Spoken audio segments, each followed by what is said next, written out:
Chciałbym, rozpoczynając dalszą część nauczania naszego o prorokowaniu, chciałbym przeczytać 13 rozdział pierwszego listu do Koryntian, w zasadzie 2 wiersze, bo tam jest wzmianka też o prorokowaniu. Pierwszy list do Koryntian apostoła Pawła, 13 rozdział, 2 wiersze, chociaż ciekawy jest cały. Choćbym mówił językami ludzkimi i anielskimi, a miłości bym nie miał, byłbym miedzią dźwięczącą lub cymbałem brzmiącym. W związku z tym wierszem chciałbym zapytać, kochacie mnie, bracia i siostry? Nie wszyscy. Mam was, nie wszyscy. Właśnie, o miłości, największa, cudna miłość. Dalej. I choćbym miał dar prorokowania, o tym uczymy się ostatnio i dzisiaj będziemy mówić, i znał wszystkie tajemnice, i posiadał całą wiedzę, i choćbym miał pełnię wiary, tak żebym góry przenosił, a miłości bym nie miał, byłbym niczym. No i dalej o miłości. Bracia i siostry, ważne słowo, ciekawe słowo o miłości, o prawdziwej miłości. I Bóg jest miłością. Chwała Bogu, że nasz Bóg jest miłością.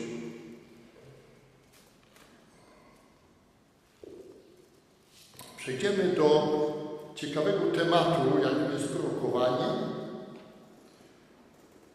czy wygłaszanie poselstwa darowanego od Boga, czy od Ducha Świętego. I dzisiaj, bracia i siostry, kontynuując ten temat, nie będę już się cofał, wspominać, nie będę, bo już nie mamy dużo czasu, wierzę, że Pańska nam zajęła troszkę czasu, uwielbianie. Ale chciałbym zwrócić uwagę na takie punkty, na kilka punktów, istotnych punktów, takie przykłady chciałbym podać, które można by nazwać pewnymi błędami w naszym prorokowaniu, które nie powinny być, które nie powinny mieć miejsca. Wiem, że ten temat jest trudny dla nowicjuszy, dla ludzi nowych, ludzi, którzy nie przeżyli chrztu Duchem Świętym, ludzi, którzy się z Bogiem w życiu nie spotkali, ludzi, którzy, nie chciałbym powiedzieć, są niewierzącymi. I na pewno słuchając tego jest trudno zrozumieć ten temat prorokowania. Ale ponieważ mam to na sercu, Duch Święty kładzie mi to na serce, abyśmy się tego nauczyli, abyśmy się z tym tematem zapoznali, bo żyjemy w czasach poważnych, bardzo poważnych, końcowych.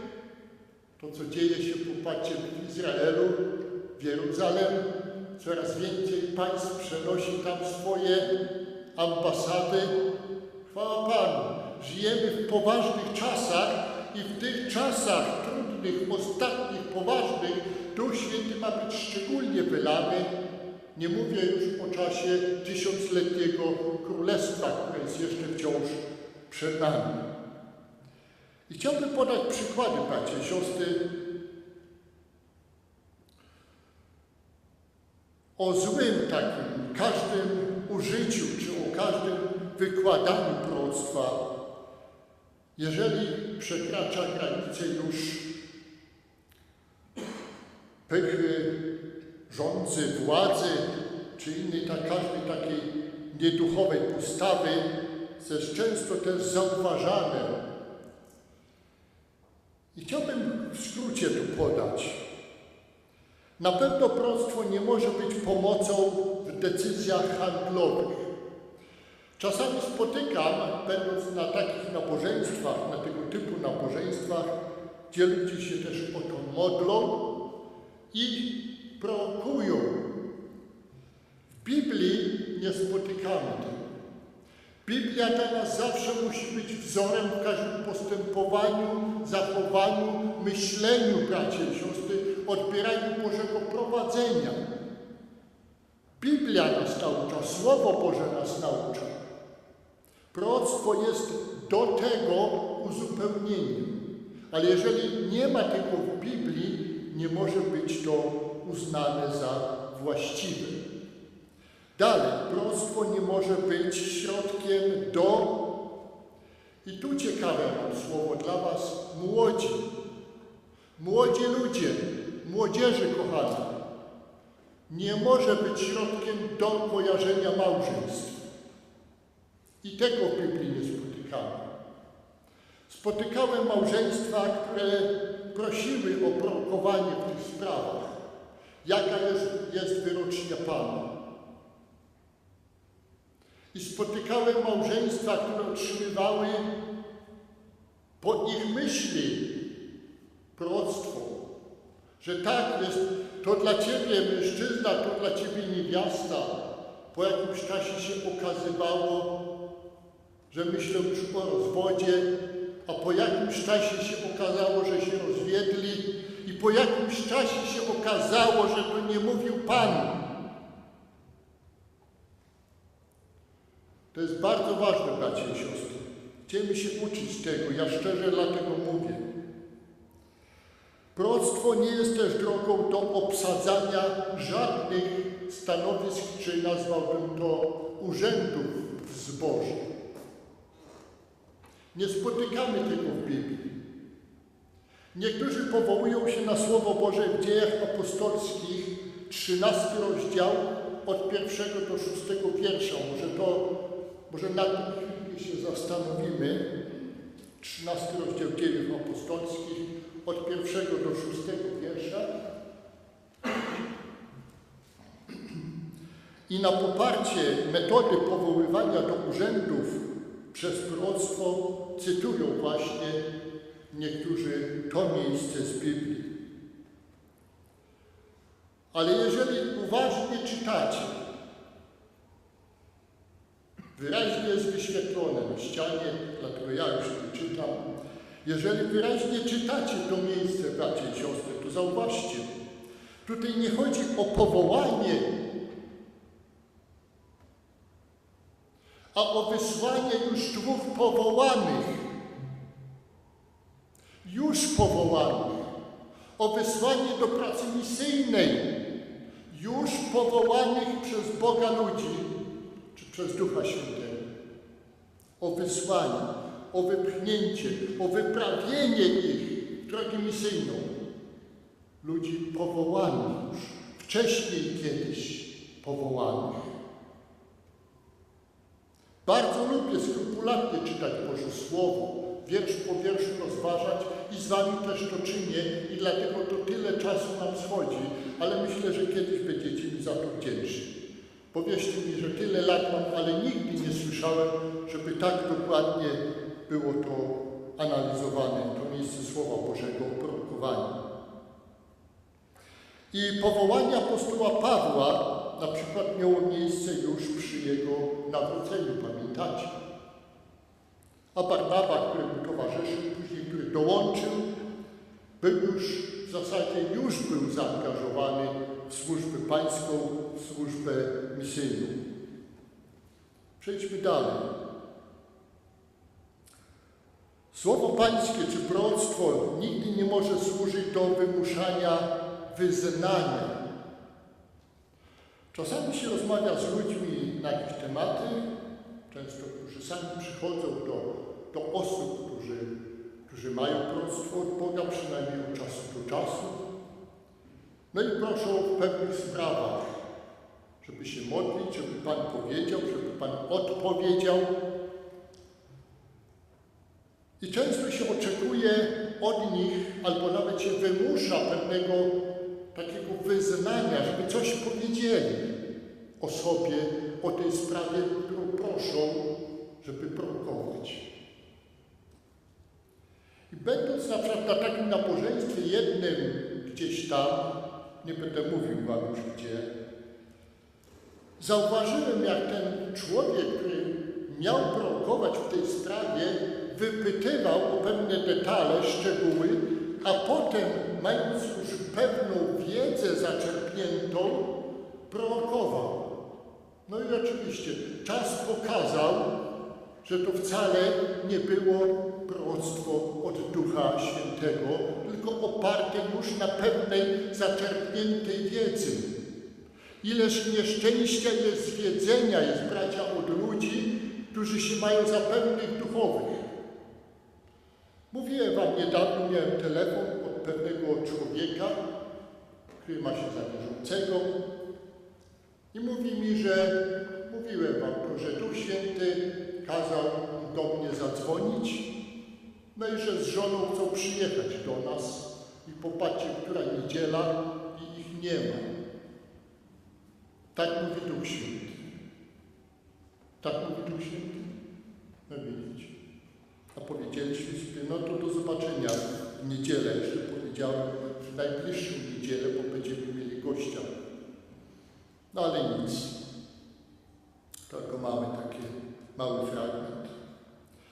A więc to ujawnienie tej skrytości serca powinno, bracia i siostry, powinno tak przebiegać, żeby wyznanie to było szczere od tej samej osoby, a nie wymuszane, żeby wyczuć, jak jest. Taki chwyt pewien zastosowany, nieuczciwy. Wstyd mi jest, że niektórzy tak postępują, że tak się zachowują, bracia i siostry. Bądźmy ostrożni. Jesteście zaznajomieni z tym tematem i wiecie, jak czasami temu się przeciwstawić. Proroctwem nie można posłużyć się w celu postawienia nawet diagnozy w przypadku jakiejś choroby, bardziej poważnej czy mniej poważnej. Jeszcze troszkę to wyjaśnię za chwilę. Proroctwo nigdy nie może doprowadzić wierzących do niewłaściwej zależności takiej. Na przykład zasięganie porady u proroka, sprawy interesu, osobiste decyzje odnośnie przyszłości, no i tym podobne różne. Wierzący nigdy nie powinni wypytywać proroków, aby ich sprowadzić do ich służby, aby nie sprowadzić ich do poziomu, bracia i siostry, duchowego takiego, jakby tu się wyrazić właśnie, takiego wróżbiarstwa. Zobaczcie, że takich określeń używam, które mi przez gardło nie chcą przejść, ale muszę tak to nazwać, rzecz po imieniu. Chrześcijanie pytają Pana i Jemu pozostawiają odpowiedź na pytanie jak. I tak uczy Boże Słowo, bracia i siostry. Nie idziemy do proroka pytać, a idziemy Pana pytać. Każdy z nas bezpośrednio.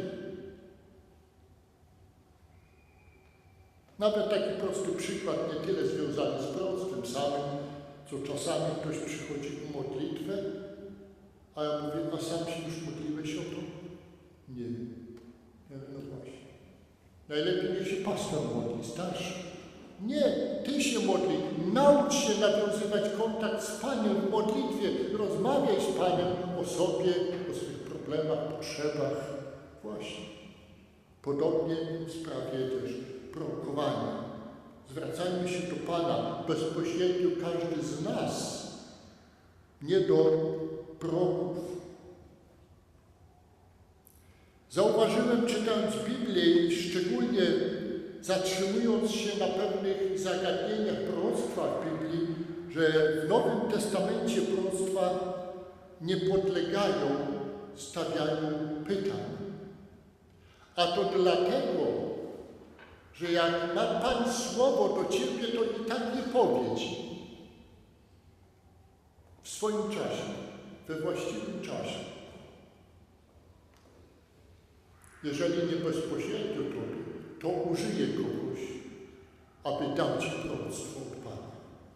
To Pan sam uczyni, gdy będzie miał słowo do ciebie. Dalej, przez proroctwo nie można zmuszać chrześcijan do ofiarowania pewnych sum pieniędzy lub nawet do sprzedania swego majątku. Wierzcie mi, że spotykałem takie też proroctwa, bo miał przyjść Pan za kilka dni. Miał być koniec wszystkiego. No i teraz ludzie sprzedawali wszystko. I popatrzcie, jaki chwyt tu był, że sprzedawali, a nie oddawali, albo raczej nie zostawiali, aby się szykować na spotkanie z Jezusem, tylko sprzedawali i nie pomyśleli, nie zastanowili się nawet w sumie, po co im te pieniądze, jak ma przyjść Pan. Ale wiecie, w czym tu była rzecz? Że sprzedawali, bo może nie będziemy zabrani, jak przyjdzie Pan. To wtedy nam się przydadzą i kupimy coś jeszcze, a tak zostaniemy bez niczego. No właśnie. Tak nie ma, bracie i siostry. Tak nie może być. Tak nie powinno być. Dlatego pamiętajcie, nie dajcie się nigdy chwycić i nigdy nie prorokujcie w taki sposób, że ktoś ma sprzedać jakiś majątek. Pan sam będzie objawiał, gdy przyjdzie taki czas. Proroctwo nie powinno być użyte jako broń w sprawach osobistych. Też tak spotykałem, że czasami zaognione sytuacje pewne i wierzący ludzie, pomyślcie, wierzący ludzie używają proroctwa, które w sumie nie jest proroctwem, to jest tylko ich słowo, ich wyobraźnia, ich cwane oddziaływanie jeden na drugiego, że tak mówi Pan i w sumie posuwają się do kłamstwa. I tak zwodzą jeden drugiego, bracia i siostry. Ileż jest takich proroków i dzisiaj w kościołach, moi drodzy. Bądźmy ostrożni. No i może jeszcze ostatnia myśl, chociażby można mówić tu dużo o przykładach, ale te przykłady też wynikają już i z tych, o których mówiłem. Proroctwo nie może wyprzeć Słowa Bożego i stać się źródłem nauczania. Proroctwo nie może być ponad Słowo Boże, które trzymasz w rękach. Twoja Biblia. Pamiętaj, Pismo Święte jest największym, najcudniejszym proroctwem, które nikogo nie zrobiło na lewo, nie zrobiło jej na prawo, nie oszukało, nie okłamało, nie zwiodło. Tam znajdziesz wszystko. Tylko czytaj. Największe, najcudniejsze proroctwo, jakie zawarte jest w Bożym Słowie, w Biblii. A więc znając ten taki generalny, że tak powiem, taki schemat przelecieliśmy, cel charyzmatu proroctwa możemy z łatwością odróżnić prawidłowe używanie od nieprawidłowego, od fałszywego i w ten sposób uczyć się duchowego obchodzenia tym darem. To jest wielka odpowiedzialność przed Bogiem, bracia i siostry. Zdamy sprawę przed Bogiem za to. Kto więcej otrzymał, od tego więcej się wymaga, mówi Boże Słowo. Trzeba będzie przed Bogiem zdać sprawozdanie za to.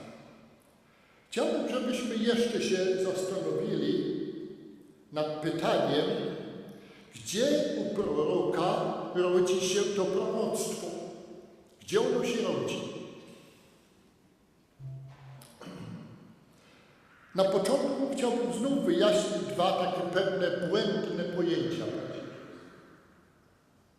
Wybaczcie, że muszę popierać. Pierwsze polega na tym, że sądzi się, uważa się, że Duch Święty poddany jest prorokowi.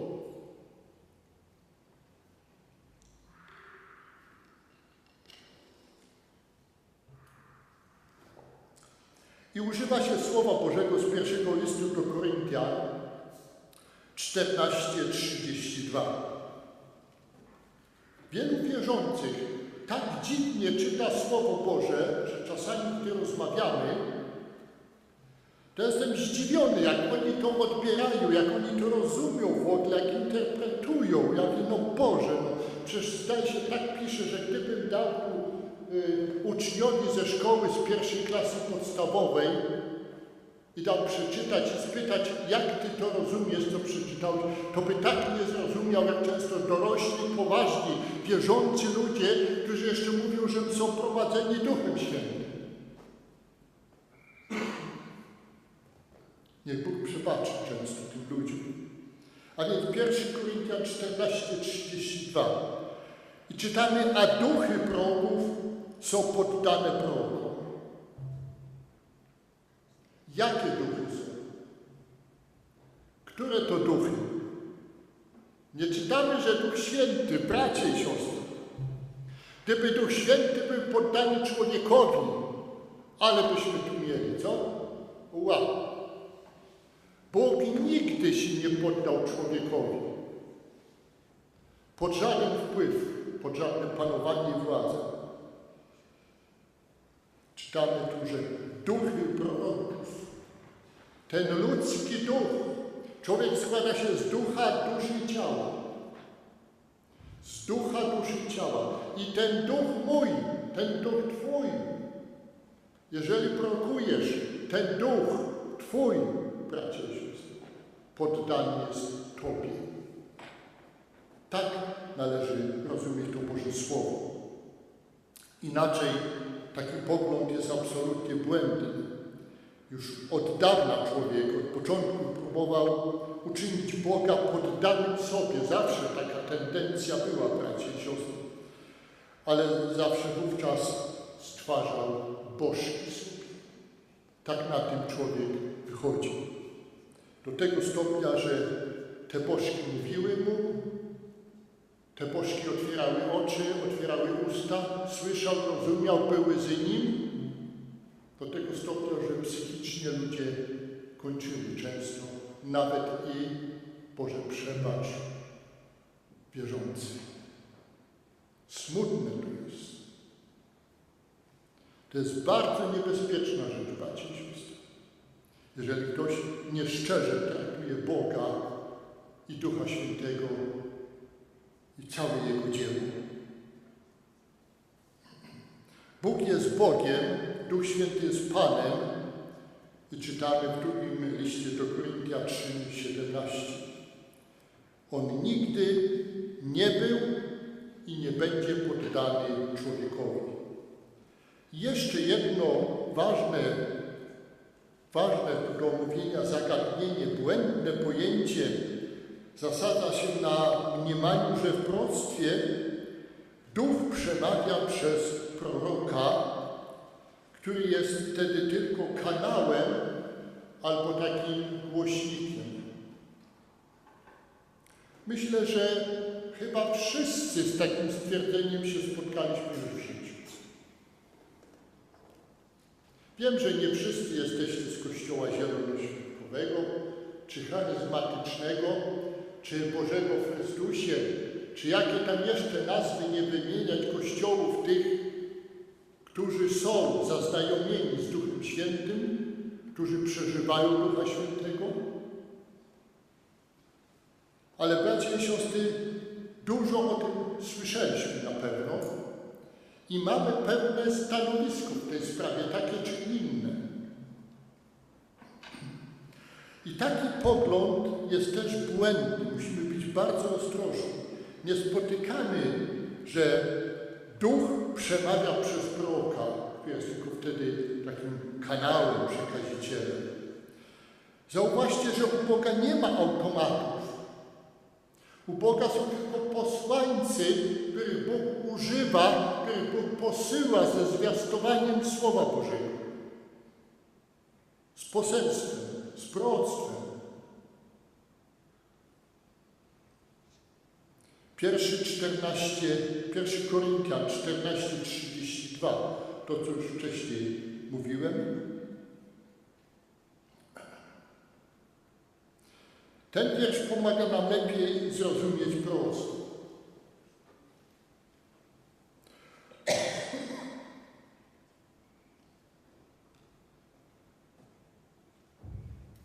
Nie jest tam napisane, że Duch Święty poddany jest prorokowi, ale że duchy proroków są poddane prorokom. Więc jaki duch poddany jest prorokowi? Ten ludzki duch, tego proroka duch. Ten duch, który został zbawiony, oświecony wcześniej przez Ducha Świętego. Ten duch, który został przeobleczony ciałem, w którym mieszka dusza. Dlatego kiedyś witając was powiedziałem, witajcie duchy. Bo w sumie duchami jesteśmy, przeobleczonymi tylko ciałem na pewien czas naszego życia tu na tej ziemi. Z tym ciałem się rozstajemy i ten duch odchodzi do Boga i otrzymamy nowe ciało, chwalebne ciało, podobne do ciała uwielbionego Jezusa Chrystusa. To będzie radość. To będzie wspaniałe wydarzenie. Dlatego duch, Twój duch, mój duch się liczy. I ten Twój duch ma kontakt z Bogiem, ma łączność z Bogiem czy z Duchem Świętym. To On się rodzi na nowo albo nie. Ten duch. Tylko w duchu może się otworzyć na Boga albo nie. Nie ciało.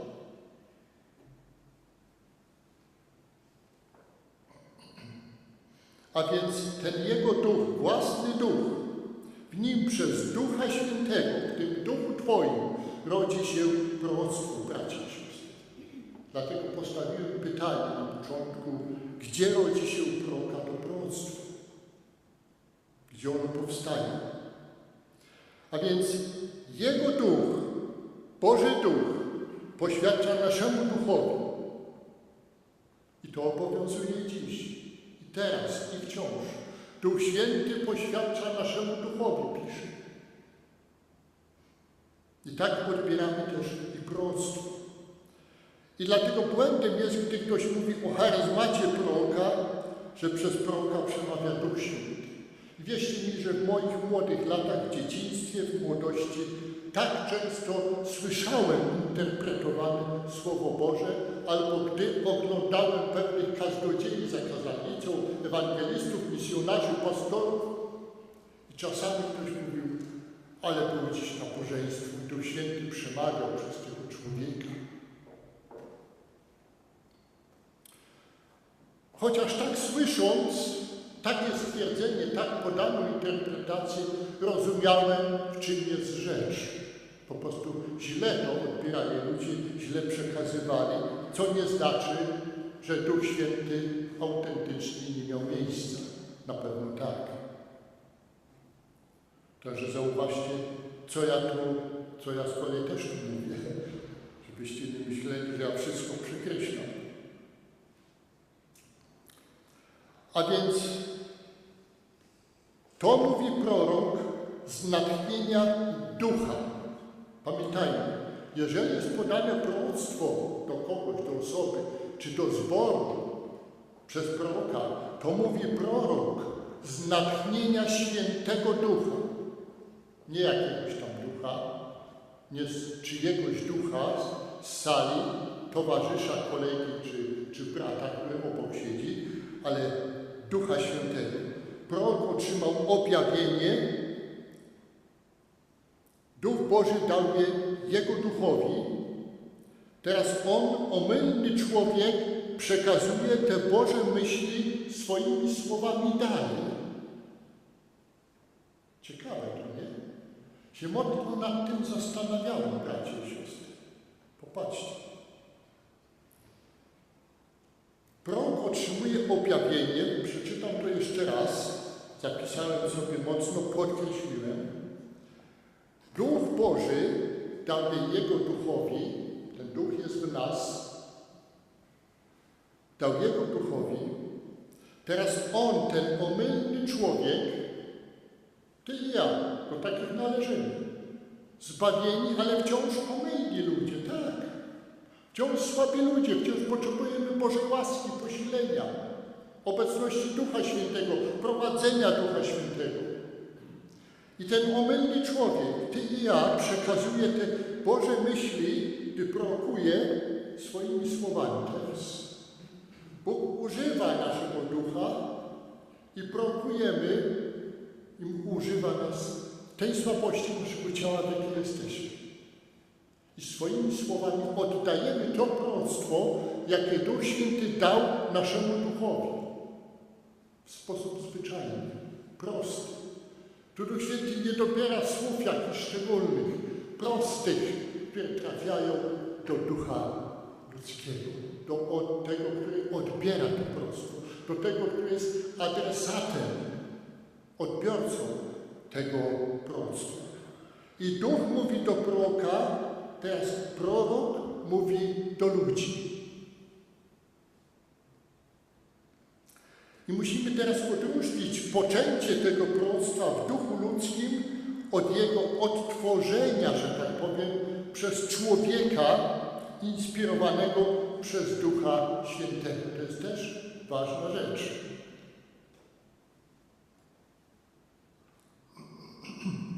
Ponieważ to prorok otrzymał w swoim duchu poselstwo i polecenie, on też określa sposób oraz czas przekazania tej treści podanej. Jeżeli Bóg daje proroctwo, słowo, to i za tym Bóg przygotowuje sposobność przekazania tego. Jeżeli Bóg mówi, to Bogu zależy, żeby to było słowo proste, żeby trafiało do słuchacza, bo mówi Bóg, który chce coś z tym słowem zrobić. Nie tylko, aby sobie powiedzieć, ale żeby dotknęło tego człowieka, tego zboru, tej społeczności. Zależy do kogo, do ilu osób kierowane to proroctwo jest. Ostatnio byliśmy z siostrą Grażynką, z bratem Stefanem. Gdzie to myśmy byli? W Kołobrzegu czy gdzie? I też byliśmy świadkami proroctwa.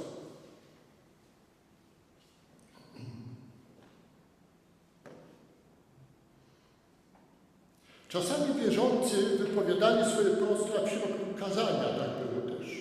Już kiedyś wspominałem, mówiąc o tym. I powstawał chaos taki.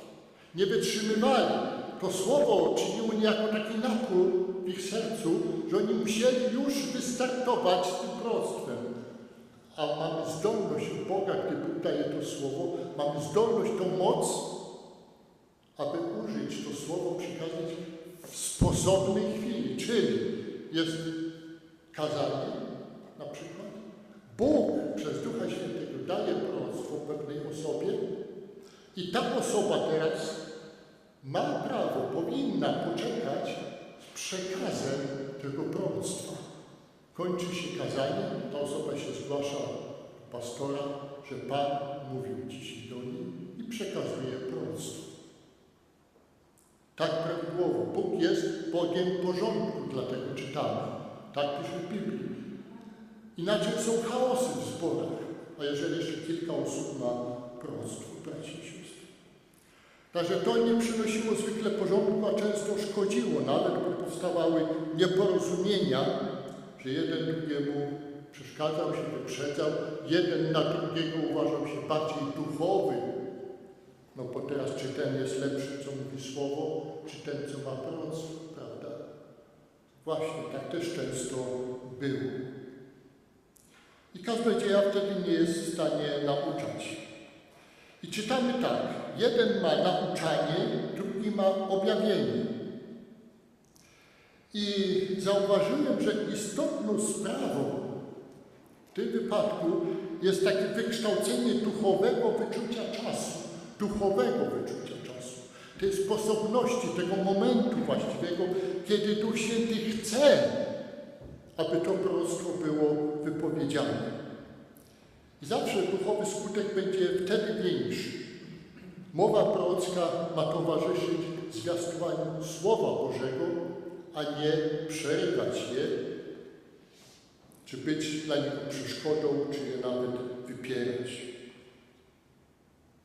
No ale wierzę, że tego rodzaju błędne pojęcia wynikają z nieporozumienia i często one są w zborach, gdzie Duch Święty zaczyna działać, gdzie się zaczyna coś duchowo działać, bracia i siostry.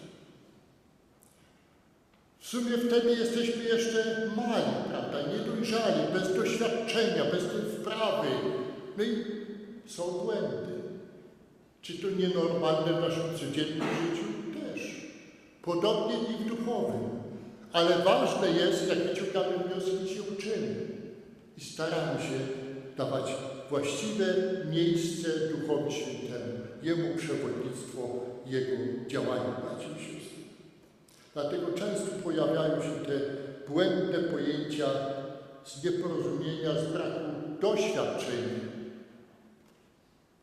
W sumie młodo nawróceni ludzie są wciąż dzieci.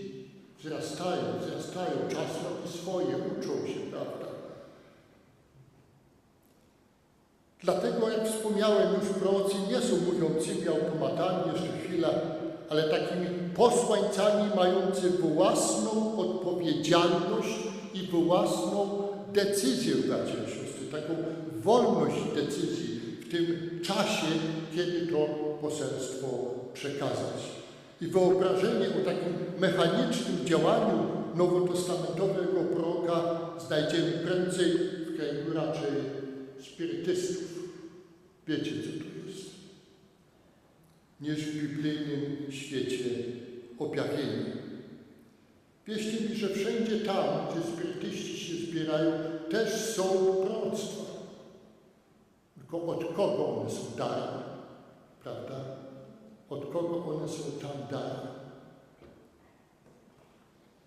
A więc prorok jest posłańcem, który otrzymuje poselstwo i przekazuje je, jest współodpowiedzialny za ten przekaz, może inaczej rozmieścić akcenty, wkleić własną wykładnię, posłużyć się nim nawet w nieduchowy sposób, szczerze wam powiem, no bo jeżeli zaczyna dopiero, to się go rozumie też, prawda? Co inaczej, gdy rutyniarz jakiś już z doświadczeniem. Może się mylić nawet w doborze słów. Dlatego ważne jest, aby prorok, który chce służyć z mocą, cieszył się zaufaniem w zborze. Jeśli na kimś nie można polegać, bo jest, powiedzmy, mącicielem, bo jest człowiekiem niepewnym, jest zadufanym sobie jakimś takim krytykantem czy kłótnikiem, bym powiedział, który by się tylko kłócić, sprzeczać, to jego służba prorocka nie może być absolutnie przyjęta. Aby ugruntować tę pomazaną służbę, prorok musi być czysty i godny zaufania. Musi kochać Pana i Jego zbór, trzymać się prawdy, Słowa Bożego, swoje życie własne stawiać na gruncie Słowa Bożego i musi być otwarty też na krytykę. Musi być otwarty na krytykę.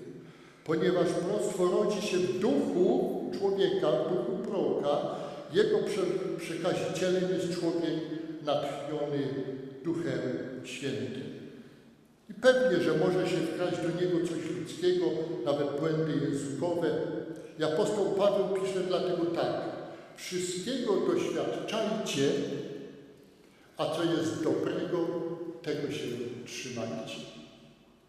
I tak pomyślałem sobie, bracia i siostry, jak to wszystko musiało wyglądać w tym nowo powołanym przez Ducha Świętego Kościele Jezusa.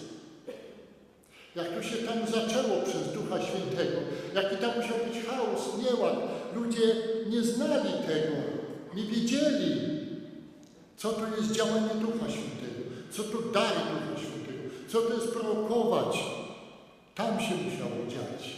Ale dzięki Bogu Duch Święty pracuje nad tym też, aby to wszystko się odbywało w porządku i ładzie. Tylko musimy być na to podatni, rozumiecie? Musimy tego chcieć w porządku sami. Musi nam na tym zależeć. Nie wybiegać, nie przechwalać się, nie prześcigać się, a pozostawiać to działaniu Ducha Świętego. Na pewno inspiracja Nowego Testamentowego proroctwa w zborze jest do pewnego stopnia odmienna od tej inspiracji Biblii. W Biblii jest ona zawsze wolna od pomyłek. W Biblii nie znajdziemy pomyłek. Ale my ludzie, gdy przekazujemy proroctwo od siebie niejako, przez nas to idzie, przez nasze słowa, przez nasz charakter, to też zależy, jaki to charakter jest. Wszystko zależy od nas, bracia i siostry, jak potem to słowo jest przekazywane. I myślę, może na tyle byśmy zakończyli to na dzisiaj. To jest obszerny temat. I dlatego zobaczcie, jakie to ważne, jakie to odpowiedzialne przed Bogiem i przed zborem. Ci, którzy się poddali prowadzeniu Ducha Świętego szczerze, stali się potem prorokami. Bo szczerze powiem wam, że nie każdy, kto ma proroctwo raz, 2 razy w życiu, jest prorokiem. Rybak, który poszedł na ryby dzisiaj, złowił jedną rybkę, nie jest rybakiem. Ja też łowiłem ryby, ale nie jestem rybakiem. Podobnie z prorokowaniem. Duch Święty mógł dać ci proroctwo w szczególnej sytuacji, okoliczności jakiejś, raz, drugi czy 5. Ale prorok to jest ta osoba, którą Bóg używa już jako urząd. Rozumiecie? Ta osoba jest powołana przez zbór, jest modlitwa, pastor ogłasza tą osobę na proroka w zborze, w kościele. To jest co innego. To jest wtedy prorok biblijny, o którym czytamy w Słowie Bożym. Ja tu nie mówię o sporadycznych proroctwach od czasu do czasu, gdy Duch Święty daje słowo przez różne osoby wierzące, braci i siostry. Dlatego niech Bóg nas błogosławi, bracia i siostry. Uczmy się tego. Uczmy się o darach Ducha Świętego. Uczmy się i życzę wam, aby dary Ducha Świętego się przejawiały w Kościele Jezusa. Aby prawdziwie były, aby były błogosławieństwem dla nas, abyśmy byli szczęśliwym Kościołem Jezusa, gdzie Duch Święty przejawia się w swej cudownej mocy i słowie. Gdy mamy to słowo, to nie błądzimy. Gdy mamy to słowo, to dlatego, że mówi Pan. To jest radością dla Kościoła odbierać słowo, gdzie Pan i dzisiaj mówi. Mówi Pan czy nie? Mówi, alleluja, Pan mówi, bo nawet przez to słowo Pan mówi. Pamiętaj, to słowo mówi, tylko otwórz się w swoim duchu. Ono będzie mówić. To jest największe proroctwo dla ciebie, Lisa.